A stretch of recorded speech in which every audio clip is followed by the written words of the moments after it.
ராவணனுடைய வீழ்ச்சியை பெரிதும் விரிவுபடுத்தியது எது? அதிலே முதலாவதாக எடுத்துக்கொள்ளப்பட்டிருக்கிற தலைப்பு தன்னை வியந்தமை. தன்னை வியந்தமை என்பது தற்புகழ்ச்சி செய்து கொள்ளுதல். தமிழர்களை பொறுத்தளவிலே தற்புகழ்ச்சி என்பதை அவர்கள் பெரும் குற்றமாக கருதினார்கள். இன்றைக்கு அந்நிலை மாறி இருக்கிறது. ஒவ்வொருவரும் தன்னைத்தானே புகழ்ந்து கொள்கிறார்கள். அந்த புகழ்ச்சி தமிழ் சமூகத்துக்குள்ளே எடுபடுகிறது. அதுதான் பெரிய கொடுமை. மகாபாரதத்திலே ஒரு கதை வரும், அதை சுருங்கச் சொல்கிறேன். தயவு செய்து இந்த பின்னாலே நடமாடுகிறவர்கள் இந்த நடமாட்டத்தை குறையுங்கள்.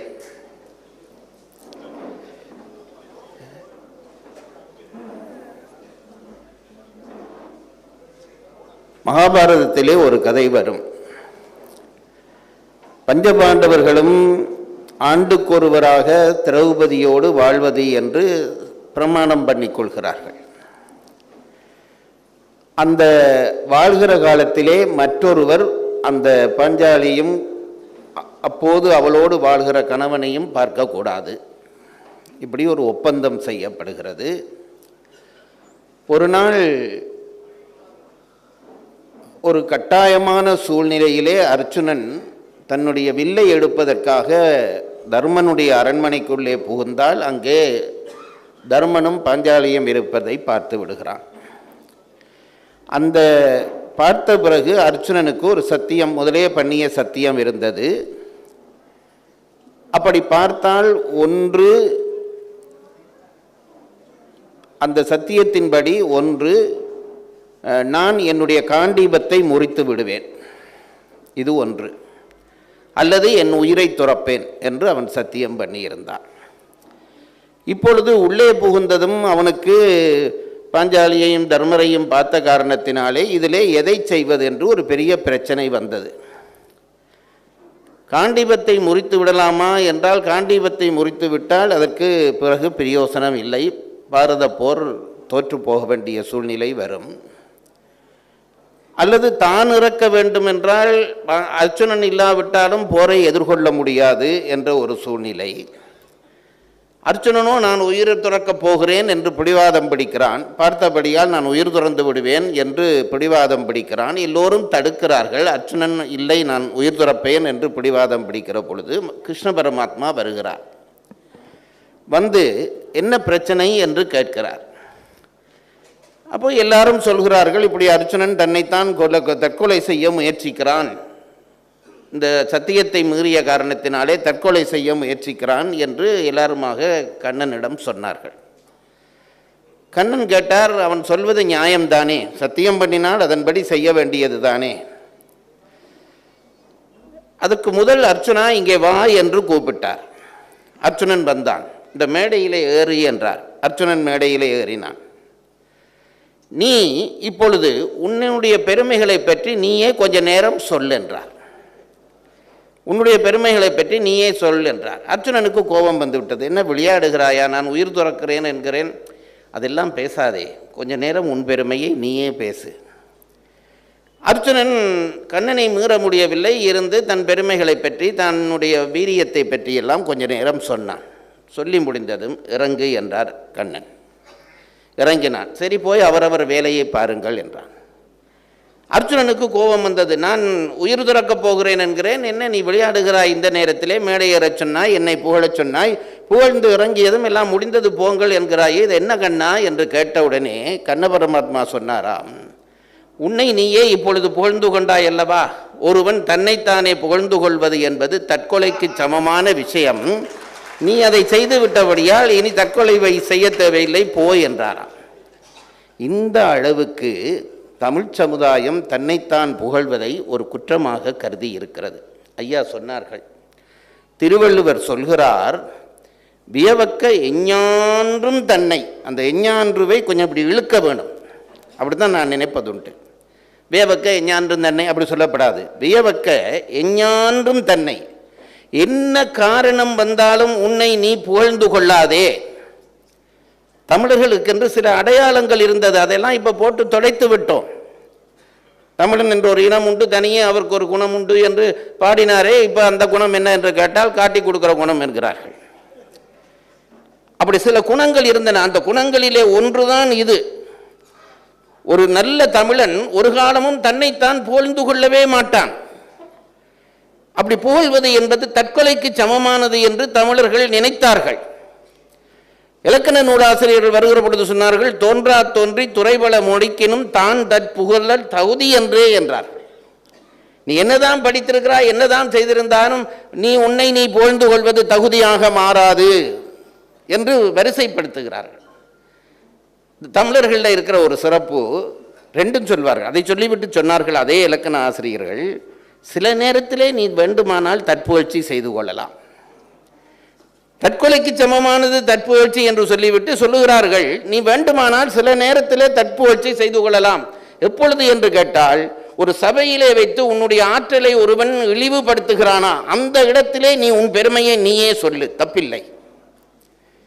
உன்னை ஒருவன் தாழ்த்துகிறான் என்றால், வேண்டுமென்றே தாழ்த்துகிறான் என்றால், அந்த இடத்திலே நீ உன் பெருமையை சொல்லிக் கொள்ளலாம், தப்பில்லை. அதே போல ஒரு இன்டர்வியூவுக்கு நீ போகிறாய், ஒரு வேலைக்கு போகிறாய், அங்கே போய் நான் தற்புகழ்ச்சி செய்ய மாட்டேன் என்று பேசாமல் இருக்கக்கூடாது, நான் என்னென்ன படித்திருக்கிறேன் என்று சொல்லித்தான் ஆக வேண்டும். இப்படி சில இடங்களை சொல்லி அந்த இடத்திலே தான் தற்புகுதல் தகுதி என்று சொல்லி முடிக்கிறார்கள். இந்த ராவணனிடம் இருந்த பெரிய பிரச்சனை தற்புகழ்ச்சி என்பது தேவையில்லாத பெருமிதம். அப்படிதான் நான் நினைக்கிறேன், தேவையில்லாத பெருமிதம். திருவள்ளுவர் தான் சொன்னார், எல்லாருக்கும் நன்றாம் பணிதல். ஒரு குறள், எல்லாருக்கும் நன்றாம் பணிதல் அவருள்ளும் செல்வர்க்கே செல்வம் தகைத்து என்றார். பணிவது என்பது எல்லாருக்கும் நல்லதுதான், ஆனால் செல்வர்கள் பணிவது என்பது அது அவர்களுக்கு தனித்தகுதி என்றார். பரிமேலழகர் வந்தார், உரை செய்கிறவர். நான் ரொம்ப பரிமேலழகர் ரசித்த இடங்களில் இதுவும் ஒன்று. பரிமேலழகர் வந்து விட்டு சொன்னார், அதென்ன செல்வர்க்கு மட்டும் செல்வம் தகைத்து என்று திருவள்ளுவர் சொல்கிறார் என்று விட்டு கேள்விக்கு பதிலை அவரே எழுதுகிறார். ஒருவனுக்கு பெருமிதம், தற்பெருமை என்பது ஒருவனுக்கு 3 விதத்தாலே வரும். ஒன்று அவனுடைய கல்வியாலே வரும், அவன் படித்த படிப்பில் நான் இவ்வளவு படித்திருக்கிறேன் என்று ஒரு பெருமிதம் வரும். மற்றொன்று நல்ல குடிப்பிறப்பாலே வரும், இன்னென்னார் பிறந்த குடியிலே நான் பிறந்தேன் என்று சொல்கிற பொழுது ஒரு தற்பெருமை வரும். நிறைய செல்வம் வைத்திருக்கிறேன் என்பதிலே இன்னொரு பெருமை வரும். இந்த 3ஐயும் சொல்லுகிறார் பரிமேலழகர். இந்த 3 தான் ஒருவனுக்கு பெருமிதம் வருகிற இடங்கள் என்று சொல்லிவிட்டு சொன்னார், உரையாசிரியர்கள் தேவையில்லாமல் நூல் படிப்பது என்பதை போல ஒரு மூடத்தனம் உண்டா? அவர் தான் சொல்லுகிறார். அவர் சொன்னார், என்ன சொன்னார் என்றால், கல்வியால் வருகிற பெருமிதத்தை அந்த கல்வி தருகிற அறிவே அடக்கும். குடிப்பிறப்பால் தருகிற பெருமிதத்தை அந்த குடிப்பிறப்பு தருகிற பண்பே அடக்கும். ஆனால் செல்வத்தால் வருகிற பெருமிதத்தை செல்வம் அடக்காது. அதனால் தான் செல்வன் அடங்கி இருப்பது மற்றவர்கள் அடங்கியதை விட சிறந்தது என்று எழுதினார். எப்போ நான் சொல்லுகிறேன் பாருங்கள், செல்வம் என்பது கண்ணை மறைத்து விடும். ராவணனுக்கு செல்வத்தோடு காமமும் சேர்த்து மறைத்தது. தேவையில்லாமல் பெருமிதப்பட்டான். அந்த பெருமிதத்துக்குரியவனாக அவன் நடந்து கொள்ளவும் இல்லை. பேசுகிற பொழுதெல்லாம் தன்னை வியந்து பேசினான். சீதையை விடுவதுண்டோ 20 திறந்தோள் உண்டாள். கேட்ட பொழுது அவன் சொல்லுகிறான், ஊனுடைய மானுடைய இருவரை வணங்கி மற்றும் அக்கூனுடைய குரங்கையும் கும்பிட்டு வாழ்குதல் ஊனுடைய உனக்கும் உன் தம்பிக்குமே உரியது என்கிறான். எவ்வளவு கொழுப்பு இருந்தா சொல்லுவான்னு சொல்லுங்க பாருங்க. மானுடைய இருவரை வணங்கி, அவன் எப்படி, அவனுடைய சிந்தனை எப்படி போயிருக்கிறதுடா, ராமன் லட்சுமணன் 2 மனுஷங்கடா, அதோடு கொஞ்சம் குரங்கு வந்திருக்குது. அதை எவ்வளவு கேவலப்படுத்தி சொல்லுவான். பெருமிதம் வந்தால், தேவையில்லாத தப்புவழ்ச்சி வந்தால் கண்ணை மறைத்து விடும், அளக்க முடியாது. அவன் என்ன சொன்னான், மானுடரை இருவரை வணங்கி அந்த கூனுடை குரங்கையும் கும்பிட்டு வாழுதல். அதில் ஒரு கிண்டல் இருக்கு பாருங்க. குரங்கை கும்பிட்டு வாழுதல் இல்லை, கூனுடை குரங்கையும் கும்பிட்டு வாழ்தல். பொதுவாகவே குரங்கு கூனித்தான் இருக்கும், அதை விட நான் குனிஞ்சு கும்பிடணுமாடா என்று கேட்கிறான். அப்படி கேட்கிற அந்த பெருமிதத்தின்படி வாழ்ந்தானா என்றால் அதுவும் இல்லை. சீதையை போய் அடைக்க வேண்டும், ராமலட்சுமணரை அழித்து விட்டு அவன் சீதையை தூக்கி இருக்க வேண்டும். சாமி வேஷம் போட்டு, கள்ளச்சாமியார் வேஷம் போட்டு போய் சீதையை தூக்குகிறான். அதனால இன்றைக்கு வரைக்கும் காவி போட்ட எல்லாருக்கும் இழுக்கு. எந்த ஒன்றையும் அவன் கம்பீரமாக செய்யவில்லை. இந்த பர்வீன் சுல்தானா சொன்னார்களே, அந்த குர்ஆனில் இருக்கிற வார்த்தை, ஒரு பாத்திரம் நிரம்பி வழிகிற பொழுது அவனுடைய பாவம் தொடங்கி விடு. ராவணன் அந்த வழிகிற பாவம்தான் சீதையை தூக்கியது. அதுக்கு முதல் நிறைய பாவம் பண்ணிவிட்டான், பல பெண்களை கெடுத்தான். அவனுக்கு சீதையும் கெடுத்திருப்பான். ஒன்றும் பல பேர் இப்ப சொல்லிக் கொண்டு வருகிறார்கள், சீதையை அவன் பெருந்தன்மையாக காப்பாற்றினான். அதெல்லாம் ஒன்றும் இல்லை, சாபம் இருந்தது. தொட்டால் தலைவெடித்து விடும் என்று சாபம் இருந்தது. என்னவோ தெரியவில்லை, பல பேருக்கு இப்போ எல்லாம் ராவணனை காப்பாற்றுவதிலே ஒரு பெரிய இன்பம். நான் பல இடத்துல சொல்றது உண்டு, ராவணன் அவர்களுக்கு ராமனை பிடிப்பதில்லை, ராவணனை தான் பிடிக்கிறது. சீதையை தூக்கினான்னு சொன்னா அதுக்கு என்ன, அதையும் ஏற்கிறார்கள். நான் அதுக்கு என்ன காரணம் சொல்றேன், நான் சொல்வதுண்டு, அவர்களுக்குள்ளே இப்படி சொல்லுகிறவர்களுக்குள்ளே ஒரு ராவணன் இருக்கிறான். அவர்கள் ராவணனை காப்பாற்ற நினைக்கவில்லை, தங்களை காப்பாற்ற நினைக்கிறார்கள் என்றுதான் நான் நினைக்கிறது உண்டு. இந்த ராவணன் தேவையில்லாத பெருமிதங்கள் செய்தான், தன்னை வியந்தான். நான் எப்போதும் சொல்லுகிறேன் பாருங்கள், பொருட்பால் என்று திருக்குறளிலே அரசியலை அப்படியே பாடுகிறார் திருவள்ளுவர். பொருட்பாலிலே வினை என்று வருகிற சொல்லுக்கு போர் என்று அர்த்தம். வினை என்று வருகிற சொல்லுக்கு போர் என்று அர்த்தம். எந்த நிர்வாகம் நடத்தினாலும் அது போர் தான். நீ சாதாரணமான ஒரு பெட்டி கடை நடத்துகிறாயா, அதிலே ஒரு போர் இருக்கிறது. பக்கத்திலே வந்து இன்னொருத்தன் பெட்டி கடை போடுவான், அவனை வென்றால்தான் நீ நிற்கலாம். எந்த பொருளாதார நிர்வாகத்திலேயும் ஒரு போர் நடந்து கொண்டே இருக்கும். அதனால்தான் பொருட்பாலிலே வருகிற நிர்வாகத்தை வினை என்ற சொல்லை சொல்லிவிட்டு பரிமாறர் எழுதுகிற பொழுது போர் போர் என்றே எழுதுவார். போர் செய்ய வேண்டும் என்றால் ஒருவனுக்கு அறிவு வேண்டும், பலம் இருந்தால் போதாது. போர் செய்ய வேண்டுமானால் அறிவு வேண்டும். அந்த அறிவு என்ன செய்யும் என்றால், போரிலே நான் இறங்கலாமா இல்லையா என்பதை அந்த அறிவு தான் தீர்மானிக்க வேண்டும், வெறும் பலம் தீர்மானிக்க முடியாது. அதை திருவள்ளுவர் சொல்லுகிற அழகு, வலியறிதல் என்று ஒரு அதிகாரம். வலியறிதல் என்று ஒரு அதிகாரம் 3 விஷயம் சொல்கிறார்: காலமறிதல், இடனறிதல், வலியறிதல். இந்த வலியறிதலிலே ஒரு குறள் வைக்கிறார்: பீலிவை சாகாடும் அச்சுறும் அப்பண்டம் சால மிகுத்து பெயின். இதிலே வலியறிதலை பற்றி ஒன்றுமே இல்லை, ஏதோ ஒரு சம்பவத்தை சொல்லிவிட்டு போகிறார். பீலிவை, அதாவது மயிலிறகை கூட நீ அளவுக்கு அதிகமாக ஏற்றுவாயானால் பெரிய இரும்பு அச்சை கொண்ட அந்த வண்டியினுடைய அந்த அச்சு முறியும் என்கிறார். மயிலிறகை ஏற்றினால் அச்சு முறியுமா? இது பிரிது மொழிதல் என்று இந்த அலங்காரத்துக்கு பெயர். என்னென்றால் இதில் வலியை பற்றி ஒன்றும் சொல்லவில்லை, இதை சொல்லிட்டு சும்மா விட்டுடுறார். இதில் என்ன அர்த்தம் என்றால், மயிலிறகை ஏற்றினால் கூட இரும்பு அச்சு முறியும் என்றால் அதுக்கு என்ன சொல்லுகிறார் என்றால், பரிமேல் அழகர் விளக்கம் சொல்லுகிற பொழுது சொல்லுகிறார், இவன் என்னை விட சிறிய எதிரிதானே என்று நீ நினைத்து, இவன் என்னுடைய சக்திக்கு இவன் என்னையா, இவன் ஒரு சாதாரண என்று நினைத்து பல எதிரிகளை நீ சேர்த்து கொண்டால் அவர்கள் ஒன்று கூடுகிற பொழுது நீ முறிந்து போவாய் என்கிறார் திருவள்ளுவர். பீலிவை சாகாடும் அச்சுறும் அப்பண்டம் சால மிகுத்து பெயின். பல பேர் இப்படித்தான் நினைத்தார்கள், என்னுடைய பலத்துக்கு முன்னால் இவன் என்ன, இவன் என்ன, இவன் என்ன, இவன் என்ன என்று எல்லாரையும் தூக்கி போட்டார்கள். அத்தனை பேரும் கைகோத்தான், கோத்த உடனே இவன் வீழ்ந்தான். இதுதான் இந்த மயிலிறகு அச்சை முறிக்கிற கதை. ராவணன் அப்படித்தான் நினைத்தான், எல்லாரையும் சாதாரணமாக நினைத்து தன்னை வியந்து கொண்டே இருந்தான். நான் பெரியவன், நான் பெரியவன் என்று வியந்து கொண்டே இருந்ததனுடைய முடிவு ராவணனை வீழ்ச்சியை நோக்கி நகர்த்தியது. இது ஒன்று. அதை அவர்கள் சொல்வதை யாரும் மறுக்க முடியாது. தன்னை வியந்ததால் தான் அவனுக்கு இந்த பிழை வந்தது என்பதை யாரும் மறுக்க முடியாது. அடுத்தது அவர்கள் சொன்னார்கள் தன் பிழை உணராமை. அதுவும் மிக முக்கியமானது. திருவள்ளுவரே தான் சொல்லுகிறார், ஏதிலார் குற்றம் போல் தன் குற்றம் காண்பின் தீதுண்டோ மண்ணும் உயிர்க்கு என்றார். அது பெரியவர்கள் சொல்வார்கள், நீ குற்றவாளி என்று ஒருவனை நீ கை நீட்டுகிறாயா, மற்ற 3 விரலும் உன்னை நோக்கி கை நீட்டுகிறது, மறந்து போகாதே என்றார். இன்னொருவனை குற்றம் சாட்டுகிற பொழுது மற்ற 3 விரலும் உன்னை காட்டுகிறது, நீ குற்றவாளியா என்று முதல் ஆராய்ந்து கொள். அதான் திருவள்ளுவர் சொன்னார், ஏதிலார் குற்றம் போல் தன் குற்றம் காண்பின். அதற்கு என்ன விளக்கம் என்று கேட்டால், மற்றவனிலே பிழை காணுகிற பொழுது நீ எப்படி தேடி தேடி காணுகிறாய்? அவன் பிழை செய்யவே இல்லை என்றாலும் கூட அப்படி செய்திருப்பான், இப்படி இருக்கும் அப்படி இருக்கும் என்று கற்பனை பண்ணி பிழையை தேடுகிறாய் அல்லவா? அப்படி உன்னிலே நீ பிழை இருக்குமா என்று தேடிக்கொண்டே இரு, அப்போ நீ தப்பி விடுவாய். ராவணன் அதை செய்யவே இல்லை. தன்னிலே பிழை இருக்கும், பிழை பிழை பிழை என்று தலை தலையாக அடித்துக் கொண்டார்கள் அவனை சூழ்ந்திருந்தவர்கள்.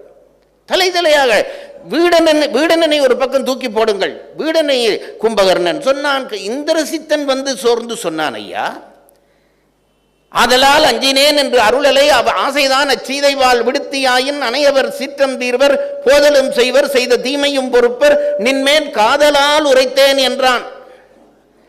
அப்படி சொல்லவும் அவன் கேட்கவில்லையே. இந்திரசித்தன் இருந்திருந்தால் கட்டாயம் ராவணன் போரிலே வென்றிருப்பான் என்று நீங்கள் சொன்னீர்களே, எனக்கு அதிலே கூட உடன்பாடு இல்லை. அதற்கு பிறகுதான் இந்த முதல் தோல்விக்கு பிறகுதான் இந்திரசித்தன் போகிறான். ஆகவே தோல்விகள் குறித்த ஒருவராலே நிலைப்பதில்லை. அந்த விஷயத்திலே ராவணன் பிழை செய்தான். சரியான ராமனை அவன் தனி மனிதனாகவும் குரங்காகவும் நினைத்தான், அவனுடைய கூட்டு பற்றி நினைக்கவில்லை.